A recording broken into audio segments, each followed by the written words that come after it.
India's EVM controversy signals a deeper crisis. Why 2029 could see the world's largest. The consensus read is already outdated. What matters now is the second-order effect most commentary still ignores. We will map trigger, incentive shift, and downstream impact before the close. But buried in the Election Commission's response was a single line that signals a seismic shift: India is moving toward blockchain voting. And if it works, it changes everything, not just for India, but for 2.5 billion voters globally. 3 months ago, the Election Commission confirmed what nobody was supposed to know yet. Karnataka will launch India's first blockchain voting pilot in June 2026 for local body elections in Bengaluru urban. That's 2.3 million voters. But here's what matters: this isn't just an upgrade. This is India leapfrogging the entire debate about election security. Trust in India's electronic voting machines has collapsed. A CSDS Locknetis survey from April 2026 shows only 58% of Indian voters fully trust EVMs, down from 81% in 2019. Among opposition supporters, it's 34%. When the world's largest democracy loses faith in its voting infrastructure, something has to give. The Election Commission chose blockchain. Now, why does this matter beyond India? India conducts roughly 900 million votes during general elections. The entire world watches what India does with voting technology. When India pioneered EVMs in the 1990s, 23 countries followed. If India pivots to blockchain voting, that number could be 50 or more. The global election technology market is currently worth $8.3 billion. Blockchain could reshape that entire market. Here's the technical piece that most people miss. The Karnataka pilot, codenamed Project Satyamev, uses a hybrid model. It's permissioned blockchain with 47 validator nodes, 1 for each ward election office, plus 6 from independent academic institutions. Voters authenticate using Aadhaar biometrics, cast their vote on a familiar touchscreen interface identical to current EVMs, and receive a cryptographic receipt they can verify on a public blockchain explorer. But here's the crucial part: ballot secrecy is maintained through zero-knowledge proofs. You can verify your vote was counted without revealing how you voted.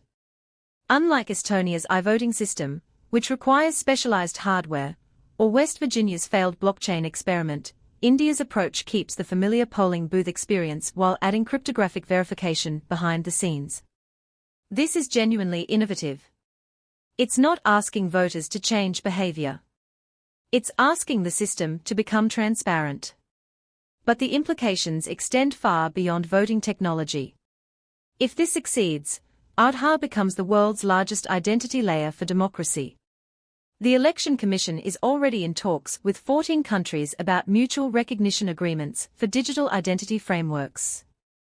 By 2028, we could see the world's first truly interoperable identity network, driven by voting rights, not financial services. Then there's the insurance angle. India's cyber insurance market would face its largest test yet.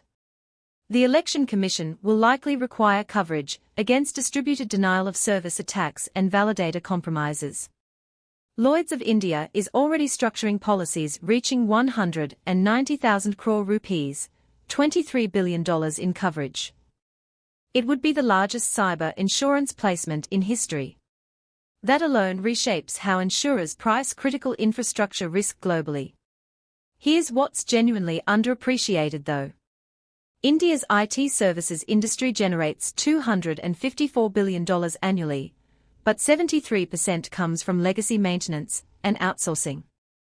Blockchain voting could catalyze a pivot toward high-margin, sovereign-critical infrastructure. You can't offshore democratic legitimacy. Bangladesh can't credibly adopt a voting system built by Chinese engineers. Many African democracies are skeptical of Western technology post-Cambridge Analytica. This positions India as the Switzerland of electoral technology. Now, the risks.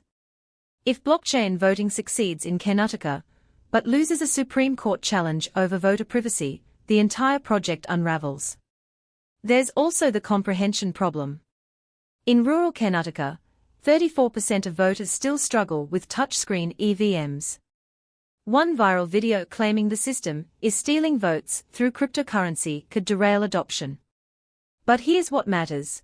Rahul Gandhi's allegations may be politically motivated, but they've inadvertently accelerated India's most important governance experiment in 30 years. If blockchain voting works in Karnataka and scales to 2029's general elections, India won't just upgrade its democracy. It'll export a new model of digital governance that could reshape how billions of people vote by 2035. The real story isn't about EVMs being hacked. It's about India potentially building something unhackable. Watch Karnataka in June 2026. The results will tell us whether democracy's future is transparent or remains opaque. This is worth paying attention to. Rahul Gandhi's vote theft allegations sparked a hidden pivot nobody saw coming. The Election Commission just confirmed, India is moving to blockchain voting. Karnataka pilots it in June 2026 with 2.3 million voters.